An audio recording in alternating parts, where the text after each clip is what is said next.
Good evening. Would someone in the audience like to offer up a prayer? Okay, please stand for the prayer and for the pledge. Thank you. Bow your heads, please. Dear Heavenly Father, we thank you for bringing here on this beautiful day. We thank you for the rain that we so desperately need. Father, we ask that you bless hearts and minds to make sound decisions so that we can do a great work in the lives of these youth and bring about the next generation of change for our community. In your son Jesus' name we pray. Amen. Amen. I pledge allegiance to the flag of the United States of America and to the republic for which it stands, one nation, under God, indivisible, with liberty and justice for all.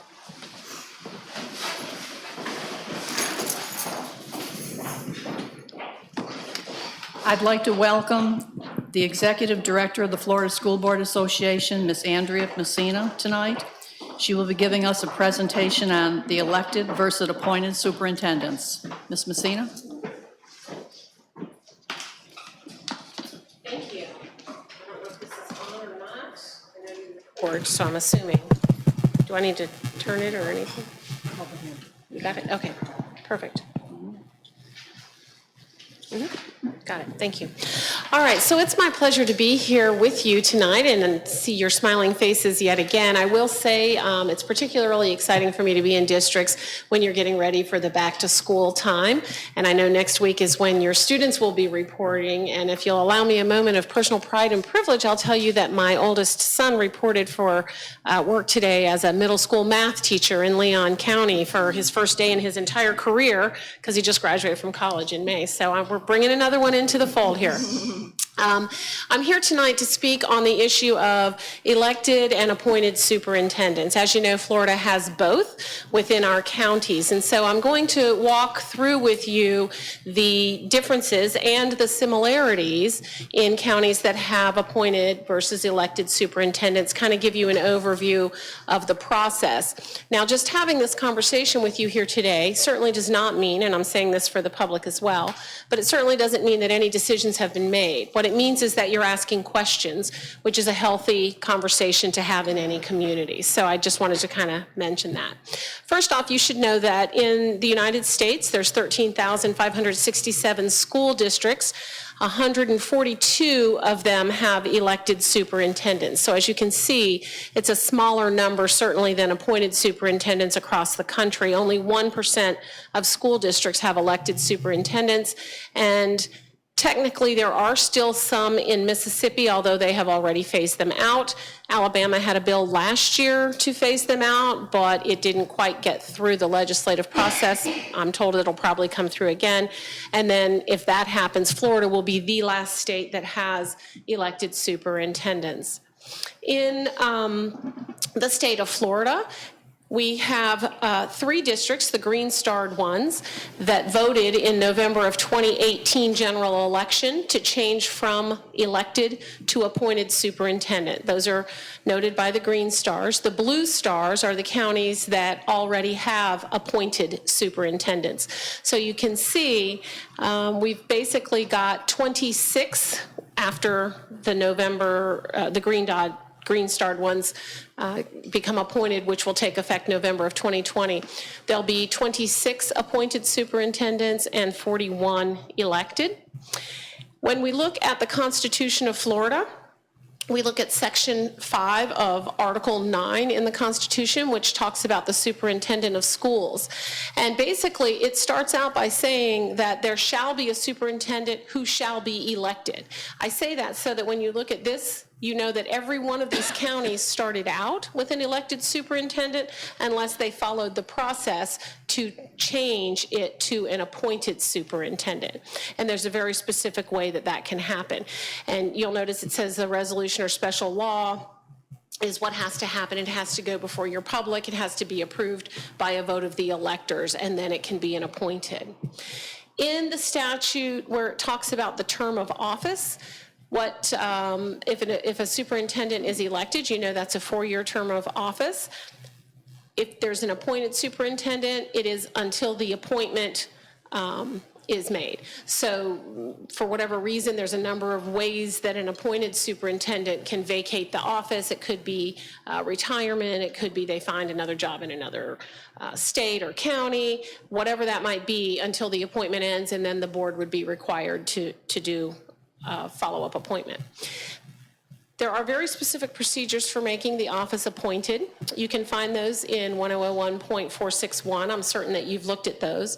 But basically, it tells you that the district school board must first put forth a resolution. That resolution then goes before the electors, and it's in 2 there, it says by formal resolution you request an election. So you request it of your county commissioners, and then the county commission puts it on the ballot, and the voters by majority vote can choose to make it an an appointed position. The statute that talks about the authority of the superintendent, which there's a few different statutes, 1001.32 subsection 3 and 1001.33, mention the responsibilities of the superintendent. I want to point out that there is no distinction, there is no discernible difference in the authority that a superintendent has, whether they are elected or appointed. They have the exact same authority. The only difference is who they report to. And one is to the citizens, the other is to the board. So that's where the distinction comes through. But either way, the superintendent is responsible for the management and supervision of things in the school district, and also serves as the executive officer. When we talk about the area of responsibility, whether the superintendent is elected or appointed doesn't matter. The board creates policy. You already know that because you all have looked at policy a number of times over the last year. The superintendent's job is to execute the policy and manage day-to-day operations within the district as long as they're following policy. That's the same no matter how you select your superintendent. With regard to qualifications, if you have an elected superintendent, any registered voter in the county can run for office. They just must live in the district. Those are the qualifications by law for an elected superintendent to be put on the ballot. But if you have an appointed superintendent, then the school board gets to decide what qualifications you want in your superintendent. So the school board gets to say, we would like to have a master's degree. We'd like to have somebody who's certified in administration. We'd like to have someone with a business background, whatever it is you want to say. You're also able to determine what level of training you would like in your appointed superintendent, how much experience, and you get to determine if the person has the ability to perform the job. In an elected superintendent situation, as long as the person's a registered voter, that person can run for superintendent and technically be elected whether they have any ability to do the job or not. You could technically have an 18-year-old high school graduate run, get elected, and serve as your superintendent. Under an appointed situation, the school board develops a job description just like any other district staff administrator. So you would probably look at the job descriptions that you currently have for administrators in your district, and you would create one for the role of superintendent. How the superintendent is selected, as you know, if it's an elected superintendent, county residents vote, and whoever earns a majority of the vote wins. In an appointed situation, you can have people from within the county, the state, the nation, anywhere. You could have an international candidate if you wanted. And the board gets to decide based on a range of qualified applicants who you'd like to have serve as your superintendent. The board then votes on it. Typically, you would have community input during the interviews and during the superintendent search process. And typically, by law, actually, the appointed superintendent is employed by a negotiated contract with the school board. So there's a contract and a negotiation that takes place. With regard to removal or termination, in an elected superintendent situation, only the governor can remove a superintendent, or in 4 years after somebody is elected superintendent, they could be voted out, or they could resign, but they cannot be dismissed by the board for failure to carry out duties or for violating board policy. If you have a superintendent who violates board policy, it's a whole different process, and it doesn't necessarily result in the removal or termination of that superintendent. In an appointed superintendent situation, the board could dismiss or not rehire an appointed superintendent. So for example, if you had a 2-year contract with someone and you just decided you didn't want that person to stay as your superintendent, you, by the language in the contract, it might say you have to give the person, I don't know, 6 months notice, 3 months notice, whatever it is that you negotiate in that contract, and you just say, we're not going to rehire you, and then you decide you're going to hire somebody else. An appointed superintendent can also leave by mutual agreement. Sometimes people are encouraged to retire, or they just decide things aren't working out, so they decide they want to leave.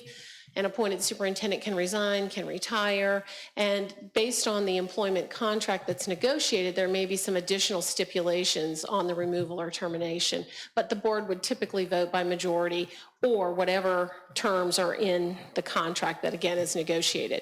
I mentioned the negotiated contract multiple times. I do that on purpose because it's very important that you pay attention to the language in the contract that you negotiate if you do have an appointed superintendent. With regard to accountability, elected superintendents are accountable to the voters every 4 years through an election. Appointed superintendents are accountable to the school board, who are accountable to the voters every 4 years through an election. So the board can at any time, if they decide that a superintendent who's appointed is maybe not following their directives or not operating within policy, the board, based on the contract, can choose to sever the relationship. Time commitment. Either way, if you look in statute 1001.464, it indicates that the position of district school superintendent is a full-time position. So whether they are elected or appointed, it's a full-time job. An elected superintendent reports to him or herself and the citizens. An appointed superintendent reports to the board. The types of times that would come into play, for example, might be when an appointed superintendent takes vacation or leave or something like that. Typically, the chairman of the board signs off on the leave of that superintendent. When an elected superintendent takes leave, they don't have to have anybody sign off on their leave, things like that. With regard to checks and balances, Florida law requires the superintendent to implement the board's policies. Again, doesn't matter elected or appointed, and the superintendent cannot veto school board policy, elected or appointed. All of that is exactly the same. However, in an elected superintendent situation, the school board cannot remove a superintendent if they fail to enforce policy or carry it out. But in an appointed situation, that would typically trigger a termination clause within the employment contract. So there is a level of accountability to the board that the board can act without having to wait 4 years if there's a problem with any sort of enforcement of policies or carrying out board policy. Politics and voting always plays a part in elections. You all are elected, you know this. In an elected school board superintendent district, school board members are elected to staggered terms, so you understand the need to raise money, campaign, and be elected. And the superintendent must also do that under an elected situation. In an appointed situation, school board members are still staggered, raise money, campaign, and be elected, but superintendents are slightly shielded from the election politics, although they could be a victim of politics. Sometimes people decide they don't like who the current superintendent is in an appointed situation, and candidates run for school board on the platform that they want to get rid of or replace the superintendent. And if they get a majority on the board, sometimes appointed superintendents find themselves on the short end of support, and so they can be a victim of politics in that sense. But all elections affecting the school district, whether it's school board or superintendent, tend to create some level of turmoil in a school district because they draw employees into the election. And I think in smaller districts, it's even more heightened because everybody knows everybody. Other things, and this is as you transition, because this presentation was last presented to Marion County, who did just vote to transition. But if a district changes from elected to appointed, job descriptions have to be developed because any employee of the board needs to have a job description. Policies might need to be written or updated. You may have policies that don't even require the superintendent to do certain things because as an elected official, you didn't have the authority to do that, so you may have to update some policies. Employment contract is going to have to be negotiated. You'll have to come up with some performance goals that currently you all have not had to do with a elected superintendent. You'll need to develop some evaluation documents. Just as your administrators all have an evaluation, an appointed superintendent has an annual evaluation. Typically that's in policy as well as in their contract. And you'll also have to develop a timeline and expectations and policies and processes, just making sure that everything is aligned and everything that you do, whether you decide to stay with elected or appointed, should all tie to your vision, mission, and strategic plan.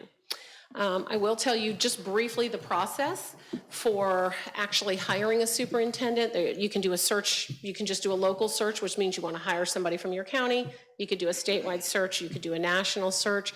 You kind of develop a timeline when you want this new person to start, determining if there needs to be any overlap, what the selection date is going to be for the new superintendent.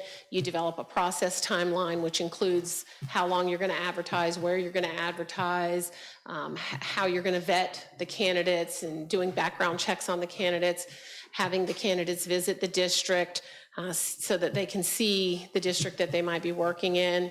You would need to decide sort of how many years of service you would want the person to have in education, out of education, whether or not coming from a district in similar size to you. You're a small enough district that nationally there's a lot of districts your size. That's not going to be as much of a challenge as it is with larger districts.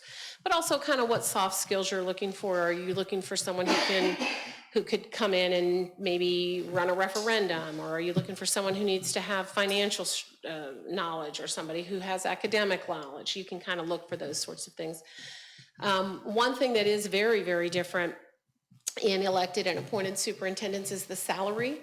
You all know that there's a kind of a formula that comes out of Tallahassee every year, and the elected superintendent, or appointed in your case, there's a specific salary based on population numbers and some other information, and that is the salary of the superintendent. But when you appoint a superintendent, then it becomes a negotiable issue.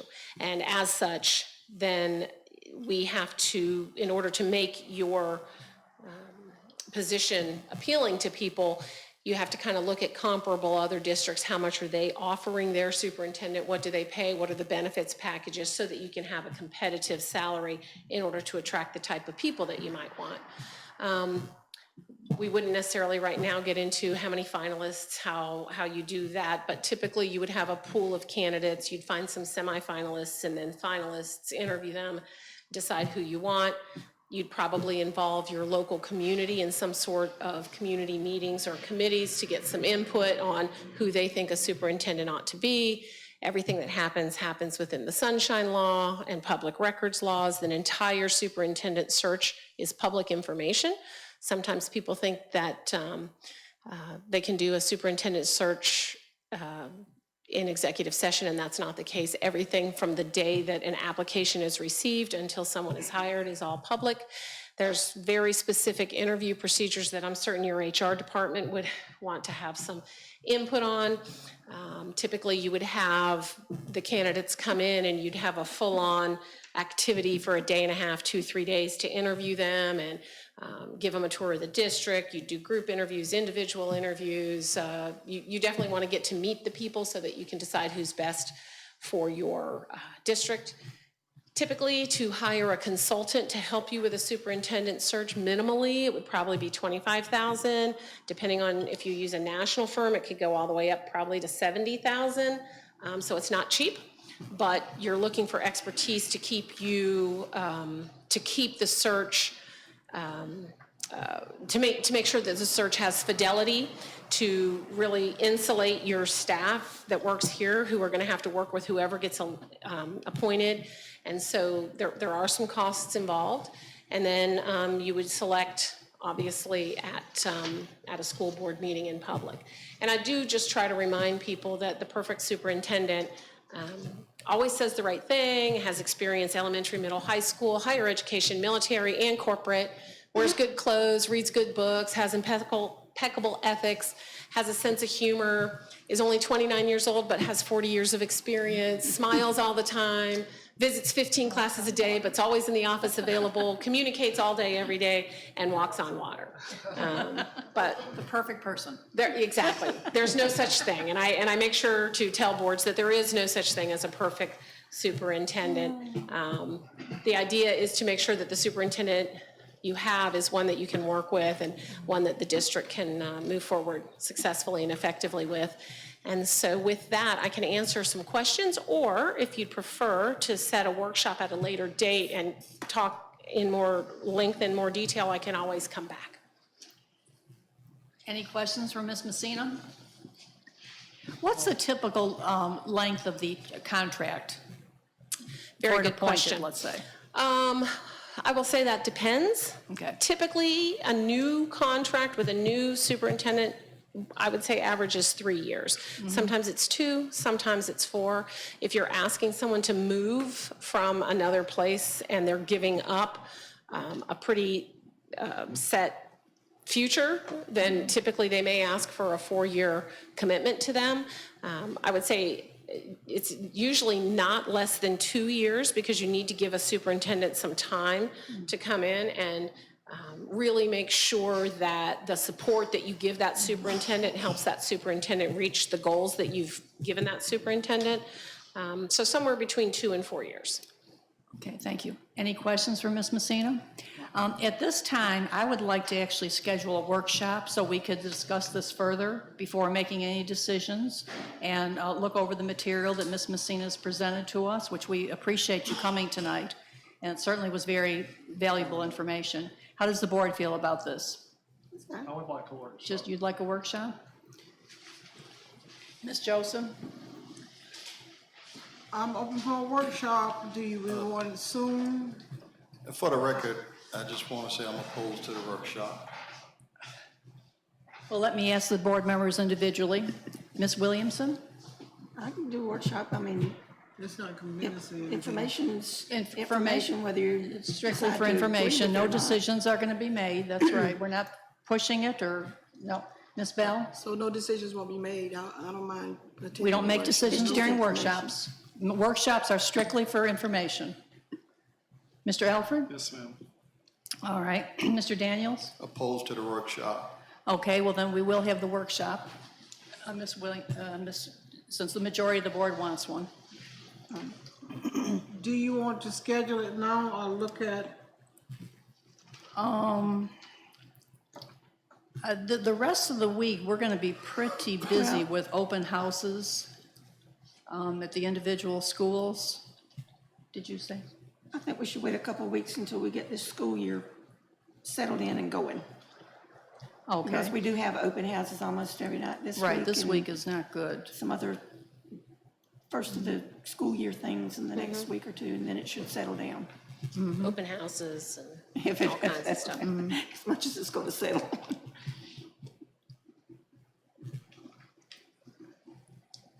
Would you like it on the 26th of August or wait until September? September? How about, And I know Miss Messina must have to look at her calendar too. What would the September date be? September date could possibly be on the 16th. there's a board meeting that night, unless we do it before the board meeting. What's going on the 9th? The 9th is the public hearing for the Public trim. hearing. How about the 10th? Can we do it the same night as a public How hearing? long Oh, yeah, will we could do it the does a same night. presentation usually take, Andrea?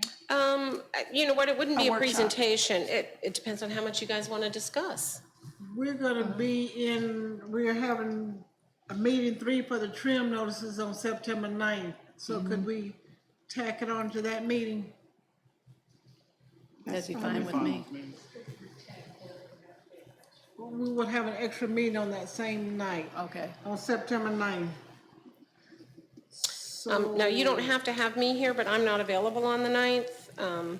So you Well, can have actually, a you've given us the conversation. presentation. Yeah, you You've don't already- need me. You've given us the information, so it's a matter of just the board discussing what we've learned tonight. All right. And in How- fact, Mr. Stalnaker has a copy of the presentation on his computer, so he can make sure that you have copies of Okay, it. that'd be good. How does the board feel about September 9th, after the public hearing? That's fine. It's fine with me. Okay, Okay, we'll do September 9th. September We'll the do an 9th. Official invite. okay, very good. Thank you again for coming, Ms. Messina. I know the weather hasn't been good, and you drove all the way from Tallahassee. And I'm headed to Vero Beach, so I'm not going to stay, because I have to be there in the morning. All right, well, Thank you. If you need anything, give me a call. Thank you, safe Madam. travels. Thank you very much. Madam Chairman, Yes. I'd like to email this presentation. Yes, would you do that? Thank you, Mr. Stallnaker. Public comment? No, we have no public comment tonight. All right, due to just good cause, we will amend the agenda tonight. Under consent, we will move 4.3 ESE contract down to 5.1 under items for individual consideration. That's ESS. Oh, ESS, I'm sorry, ESS. And 4.5, the MOU with Boys and Girls Club of Tabula Rasa. We'll move that down to 5.5 in place of the monthly financial report. Any questions about that?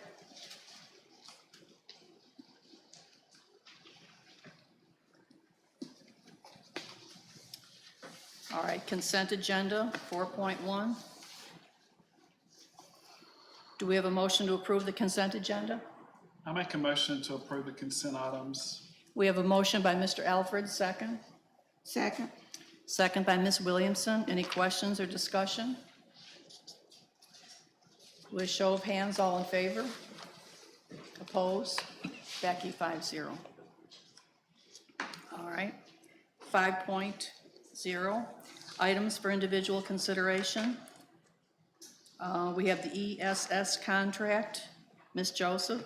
The ESS contract, that's a contract with, that's what I think who that is. I felt like this needed further explanation. That was the reason why I moved it down to items for individual consideration. I'm gonna let Ms. Stallnaker address that for me.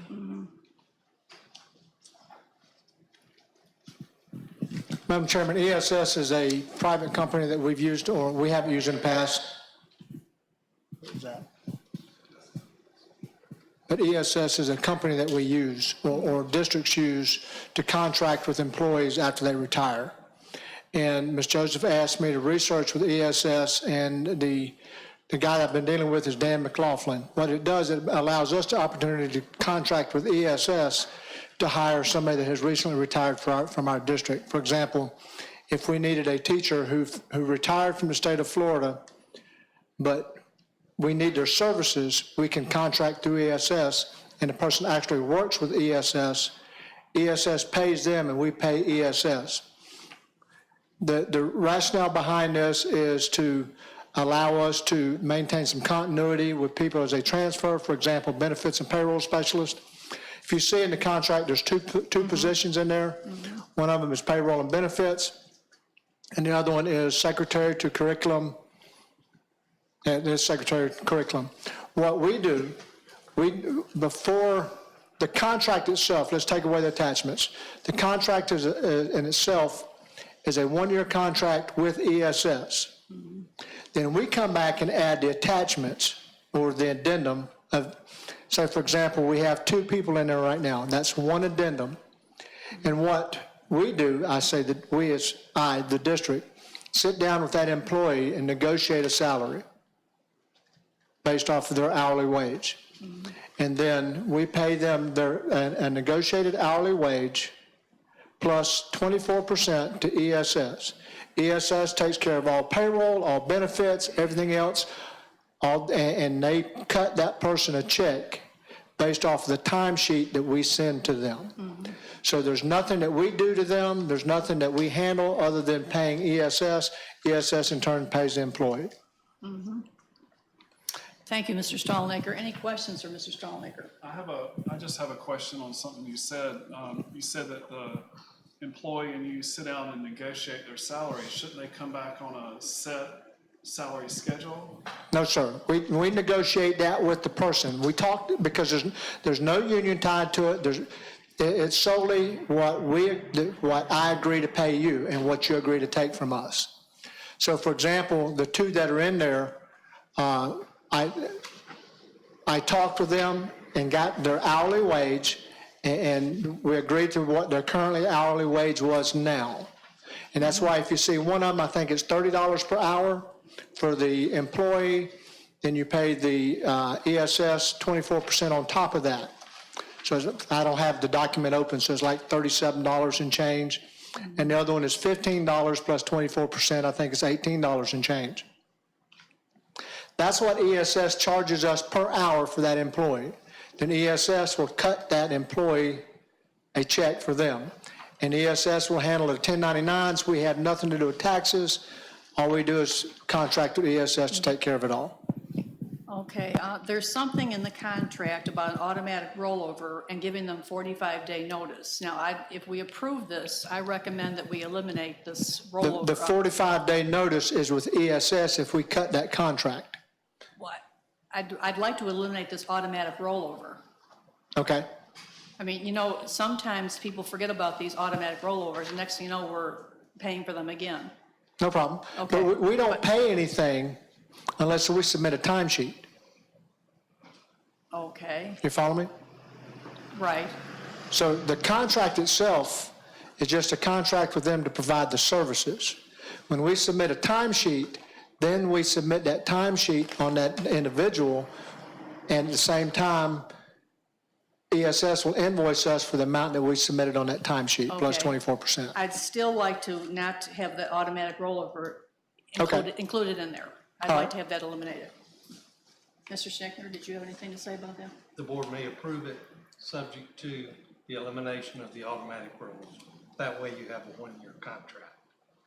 To follow up on Mr. Alford's comments, it appears to me like you would still need to have board approval for any dollar items spent. That is, Since you've got an Exhibit A for 2 employees or 2 positions, I'm not sure. that is absolutely correct. has the If we right need to to do add a that. position, then we come back to the board and say, Madam, we need to add this position at this much per hour for the employee. Total package will be this much per hour plus 24%.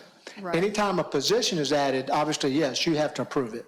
Okay, and I can see this being beneficial, for instance, if someone were in the drop program and their position is a very beneficial to the district, and we want them to come back, but rather than take a year off like the drop requires, this company could pick up the slack. Absolutely. So that right there is very logical Correct. to me. Let me use an example. Yes. We just had a teacher due at the retirement, and a teacher retired, Right. a very, very valuable teacher to Madison Central School. That teacher's now working in Gadsden County because of contract like this. Okay.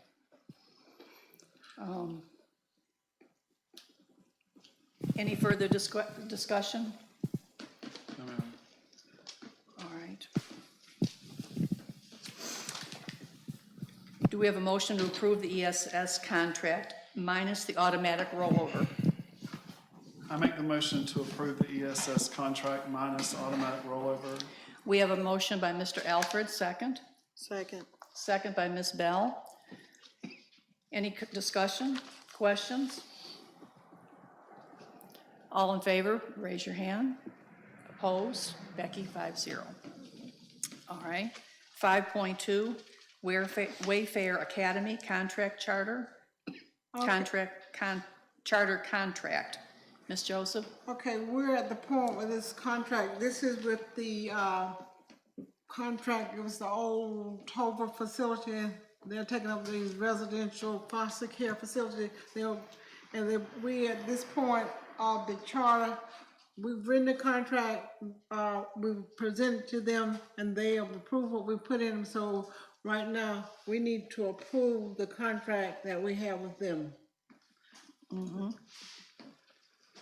All right, thank you, Ms. Joseph. Do we have a motion to approve the Wayfarer Academy charter contract? I made the motion to approve the Wayfarer Academy charter contract. We have a motion by Ms. Bell, second. Second. Second by Mr. Daniels. Any questions or discussion?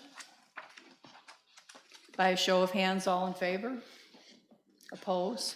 Becky, Can I 5-0. make a comment? Yes. Okay, about this contract, if you look on the contract on page 40, even though we've approved the contract, they're not ready to open.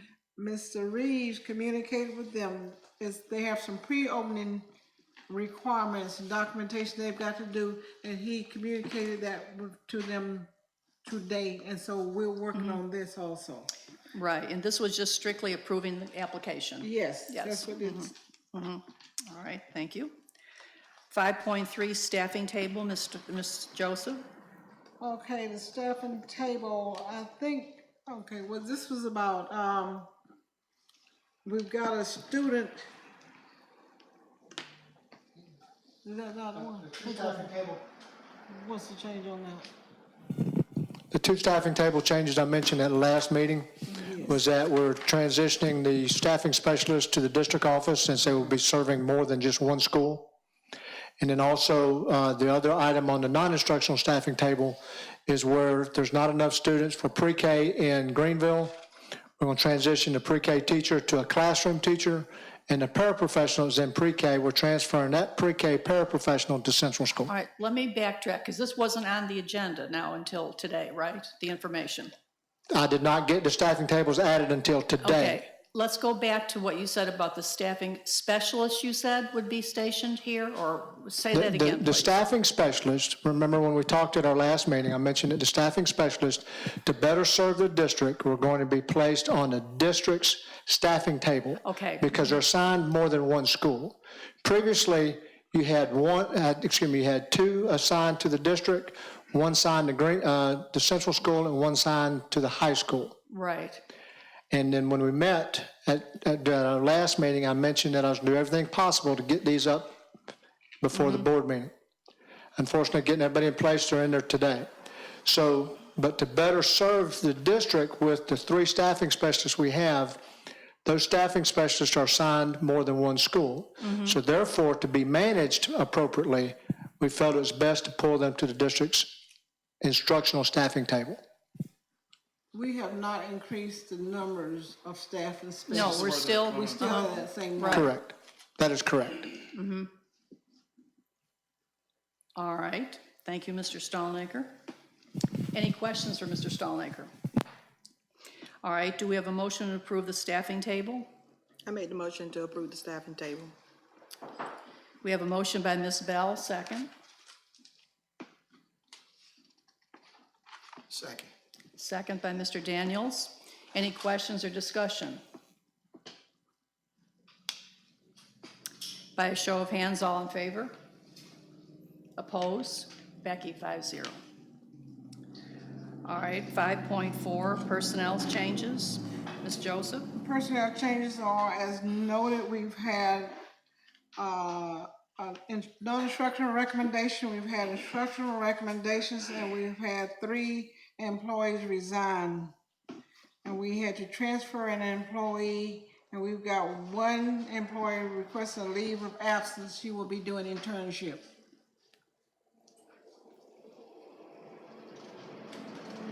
Thank you. And this was posted this afternoon because we still have movement in our staff. We're trying to get it in place as quick as possible. All right, do we have a motion to approve the personnel changes? I make the motion to approve the personnel changes. We have a motion by Mr. Alfred, second. Second. Second by Ms. Williamson. Any questions or discussion?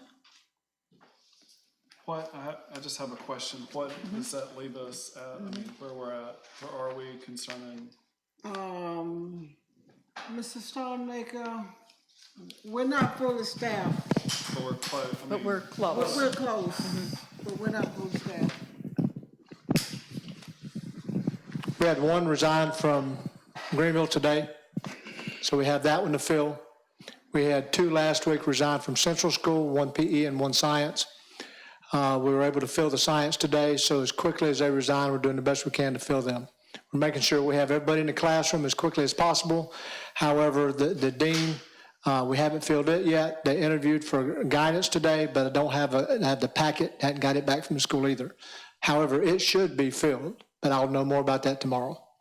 Thank you, Mr. Stonelaker. Any further questions or discussion? By a show of hands, all in favor? Oppose? Becky, 5-0. We'll go now to the MOU Boys and Girls Club. Ms. Joseph? Okay, with the MOU Boys and Girls Club, I spoke with you last week and that we had also applied for the 21st Century Grant, which sponsors the after-school program, which the Boys and Girls Club used to fund after-school program. And in doing that, we found out that they had a 5-year commitment. And we've had some communication because we want to remain friendly with them.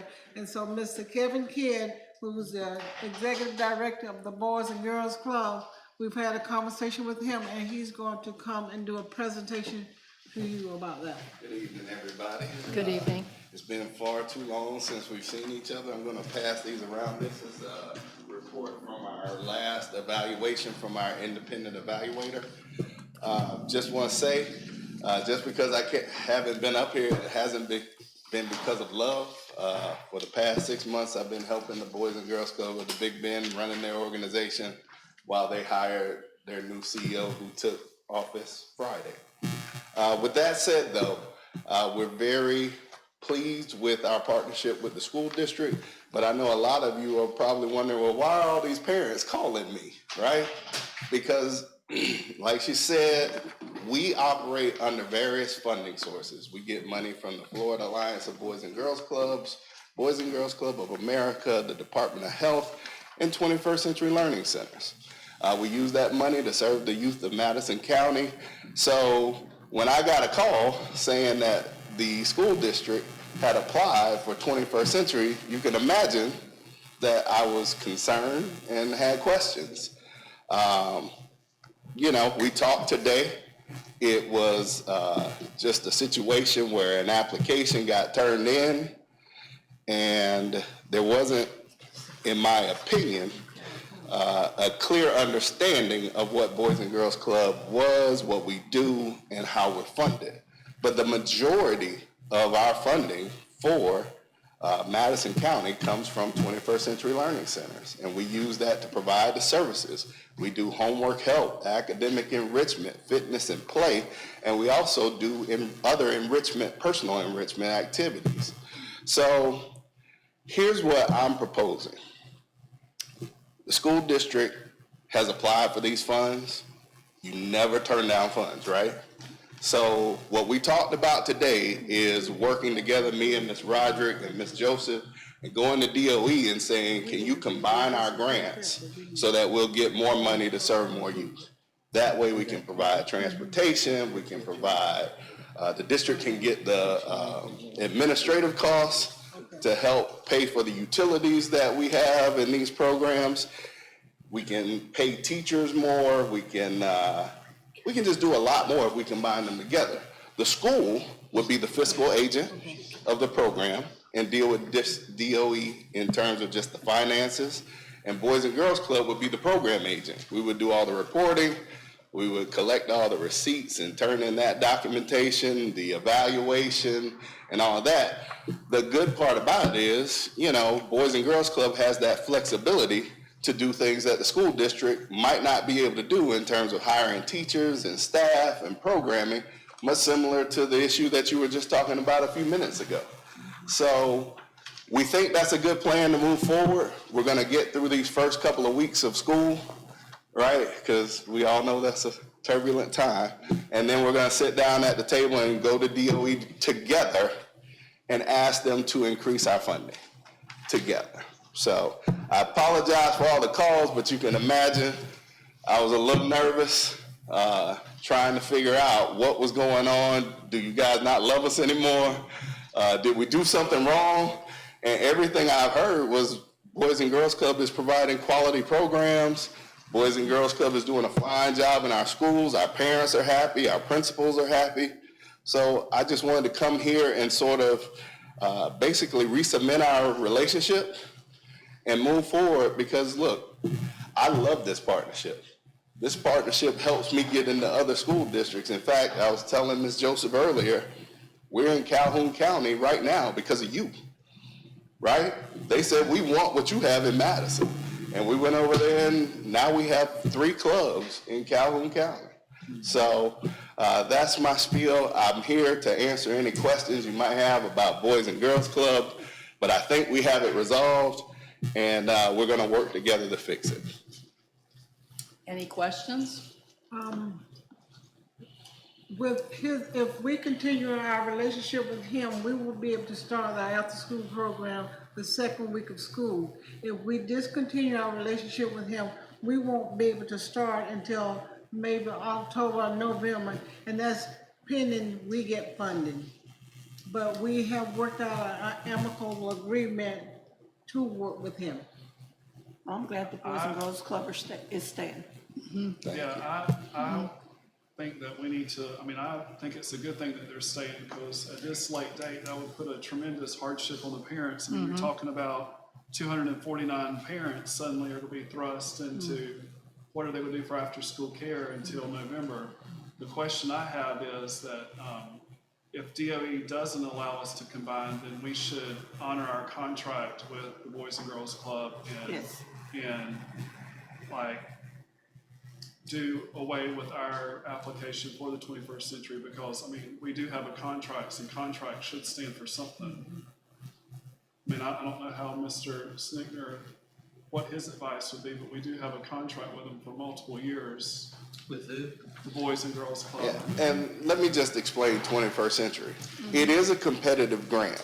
However, once you get funded, you just renew for 5 years. So you have that funding for 5 years straight. We're in year 4 of a 5-year grant. So that's why we're able to just go ahead and get started during the school year, and they'll just basically give us a new contract for this year. The thing that if you guys do turn down the application, the great part is we can still go to DOE together, right? We can still go over there and talk to them about, hey, we have this need. Both of us want to work together to serve more youth. Here's how we'll do it by providing transportation, increasing the number of kids, and increasing the number of teachers. And I've seen them increase these grants before. If they increase it, I think it's great, but on the chance they didn't increase it, or said they weren't going to do it, I don't want us at that time to, I don't think we should. I'm just one vote, but we have a contract with Boys and Girls Club and that our word should stand for something. Right. And the contract, we're within the 5-year period Right. still, so. I do think we should stay with Boys and Girls Club because if by chance they won't do anything, that it goes just like it is now, that would still put us until October being able to do anything if we Yes. went with some of the 21st century. Whereas Boys and Girls Club can start now. Well, and one thing I'll say on behalf of Boys and Girls Club, some of you were here in 2014, 2015, we lost 21st century Yes. funding. Boys and Girls Club and the school district worked together to keep these services in place. And that's why it's so critical to have a partner like Boys and Girls Club. You guys have a jewel that so many school districts want, and I just hope that you'll continue to work with us. Well, we appreciate all your information and you coming here tonight. Thank you very much. Any more questions? No, ma'am. All right, do we have a motion to approve Appreciate the it. MOU with Boys and Girls Club? I'll make the motion to approve the MOU. We have a motion by Ms. Williamson, second. Second. Second by Mr. Alford. Any questions or discussion? Any further questions? By a show of hands, all in favor?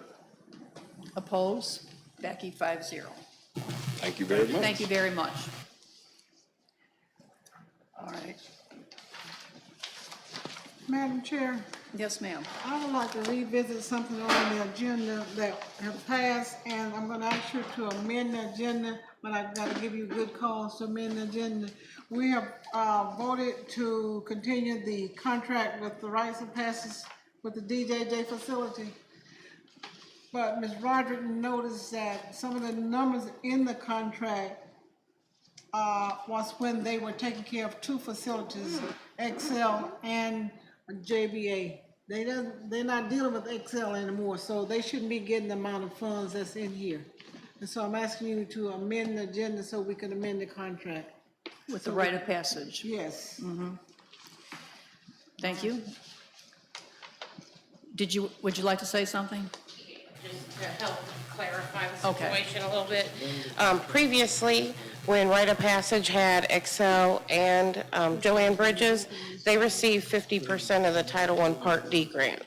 However, now that they only have Joanne Bridges and we're putting Excel back into the schools with the Bridges program, Right. what we're trying to do is obviously fund those children. So we can't give Rite of Passage 50% now because they don't have 50% of the kids even Right. to give them that amount. So we need to amend it. I believe we could look and see what their FTE is to see if we base it off FTE or an actual percentage of the grant. But I think we need to look at the numbers and that math first before we just flat approve. Okay, I want Mr. Snicker to explain what he's been telling me. Okay. Go ahead, Mr. Sickman. There's already a contract in place, if I understand. You're wanting to amend the agenda because the numbers don't add. The question is, what action do you take? Are you going to seek to revoke that contract, or are you going to seek to work with the other party to amend it to make the numbers right? Amend it. That's the question I see. I guess we'd have to see if the other party is willing to work with us. I don't know that they would. If you've got a signed contract, it's a two-party deal. I think we can get it amended. Yes, that's what we don't, it's not signed by the other party yet. Okay, then you should revoke it and start again if that allows you time. All right, what number was that? This is 4.7.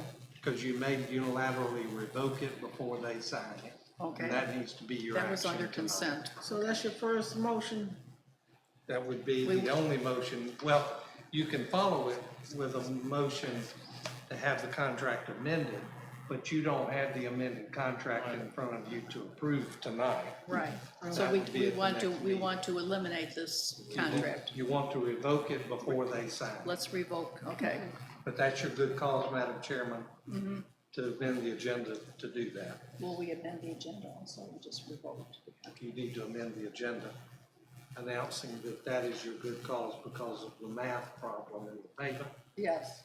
So you're asking to amend the agenda to revoke that contract, All right. approval of that contract. We are going to amend the agenda to revoke the contract with Rite of Passage for DJJ facility for good cause.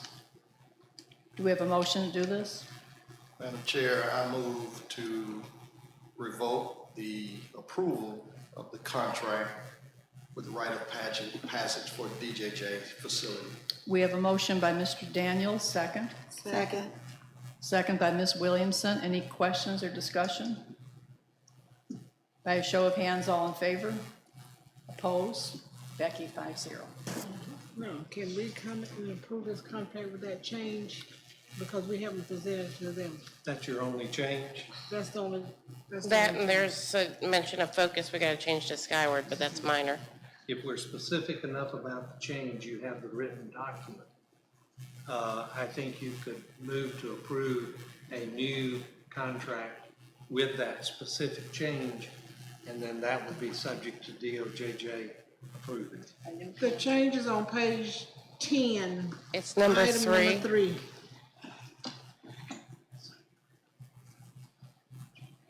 Do you want my hard copy? Thank you. Thank you.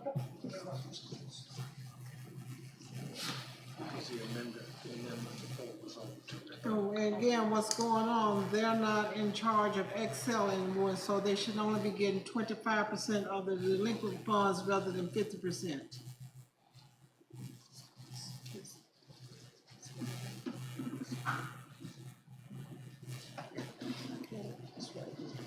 So the Title I, Part D, neglected and delinquent funds shall be made at 25%?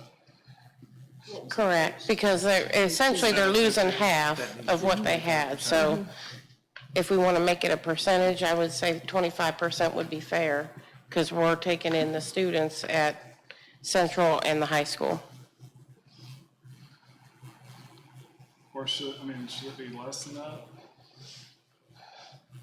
I don't know how many students they have to run the numbers. I could run the numbers, but I couldn't get them back to you probably before our meeting's over. Is there any way that we could just wait until the next meeting until we have the numbers? Or does this have to So, Killsworth is over DJJ, how soon do they need this contract? Pretty soon, but I can go out there and see them tomorrow. Or if you wish to do it based on the percentage of kids that are there, but I'm gonna tell you, their numbers, they'll fluctuate. They'll have 20, and then the next time they'll have 14, and then they have 30. They're not like our traditional school where they're there for the whole semester and out. They're kind of fluid. Ben, do you kind of know when they were doing both the Excel and the other, if the numbers were kind of even, or did Excel have a lot more, or did they have a lot more, kind of where that was? I know what you're saying, but no, because the numbers have changed. They've gone through some changes at the DJJ facility as far as management. And that's why some of our numbers are all skewed, and they've moved some out, they're moving some in. To approve them. And probably some of the numbers that were on Excel, the numbers that were on paper might exceed the numbers that were in seats from time to time, so I don't think that I could give you an accurate statement from that today. Would it be a problem putting this off until the next meeting? I don't know, I can't answer that one. I don't know on their behalf. They're already providing instructional services Yes. to those students. They're gonna be there. Ms. Joseph, what do you think? I suggest we wait until the 19th. I think we should, because I really don't like the We'll put last. it back on the agenda. And then you can kind of get a think so, grip too. on if they lost half the kids, or 2/3 of the kids, or 1/3 of the kids, kind of base it on. I can get what their enrollment will be Yes. there now, but like I said, I whatever that number is, 'Cause we it don't could wanna go up shortchange or them, but then down we don't at wanna Christmas. give- I have no idea. Well, with them having so much change and the way they've done stuff, it really, there's a lot of flux in what's going on right now. So, I can't really give you a number. I know what you're looking for, but I can't give you that Right. because I Well, don't know that. Thank you, It's Mr. not consistent. Killinger. I always like to honor and respect the public, and I don't like last-minute changes to the agenda, so thank you for, we'll put that off until the next meeting. All right, very good. Superintendent items? Superintendent items, I know at last meeting we had good news that our welding program had finally made, but not so good news this time. They cannot find a welding instructor, so the welding program is off again. That's not good. We gotta have a welding instructor. And it's still hopefully on the drawing board for January, but for this semester, we just couldn't find, they couldn't find an instructor, so At the we had to college, they cancel. couldn't at the The college could not find an instructor. I've seen them advertising, and they've been advertising. And, we've had an uneventful first day of school for teachers. Nobody got lost, huh? No one got lost. But Hopefully everything's next going Monday we well. can say the same thing. Yep. Good news. All right, attorney items? None for me. And we'd like to thank you, Mr. Snichter, for joining us tonight. You're welcome. It's always a pleasure to be with you. Thank you. Ms. Williamson? No. Ms. Bell? I just want to say to our students and staff, I'm looking forward to a wonderful, safe, learning new school year. Mr. Alford? I would like to wish all our employees and students a great 2019-20 school year. I encourage each parent to take an active role in their students' education this next school year, to take advantage of all the tutoring and remediation we're offering at Central this next school year. We're offering a lot. And I know this had been made mention back probably 2 years ago, and I think it's something that we should look at as a district, that all students,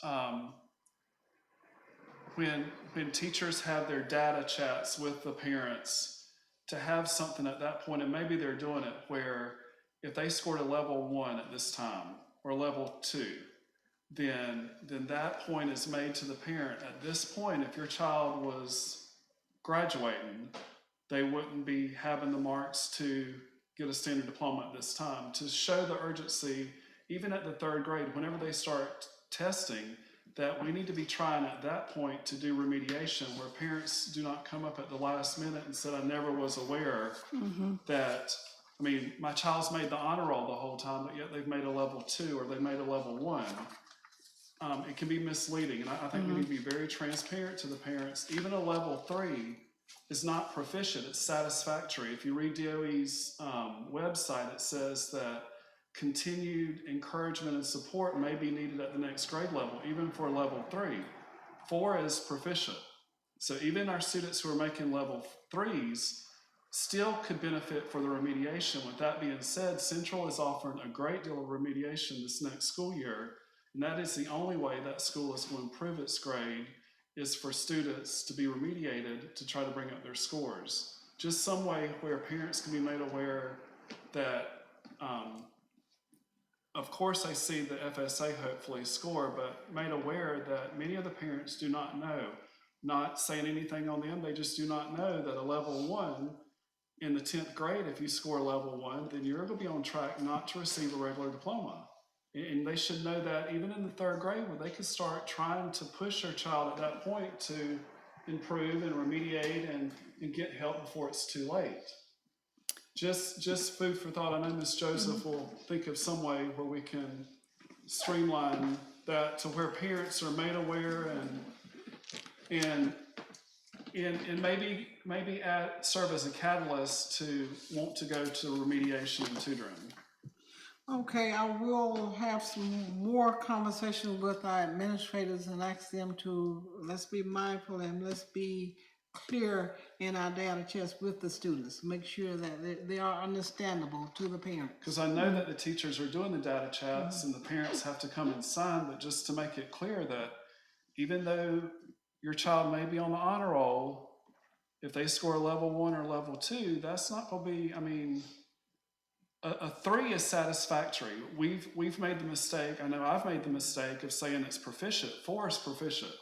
3 is satisfactory. If you read the DOE guidelines, it says even with the level 3 at the next grade level, you still may need continued support at that grade level. So just something for us to be mindful of going forward, where there's no surprises for parents their senior year. Okay. And try to get everybody on the same playing field. Thank you, Mr. Alford. Mr. Daniels? Going back to Mr. Alford, it's never too early to inform parents about the progress of their children. Because to me, and I've read some different things from these districts that are A districts, they said it takes more than the school and the school employees to elevate the grade. You've got to have the parents on board. And I am a firm believer in that. And it's just, so I think it's going to be up to the school to reach out to the parents and include the parents and let them know what the story is. Thank you. Anything else, board members? All right, do we have a motion to adjourn? Motion to adjourn. Second? Second. Okay, we have a motion by Mr. Alford, second by Mr. Daniels. Meeting is adjourned.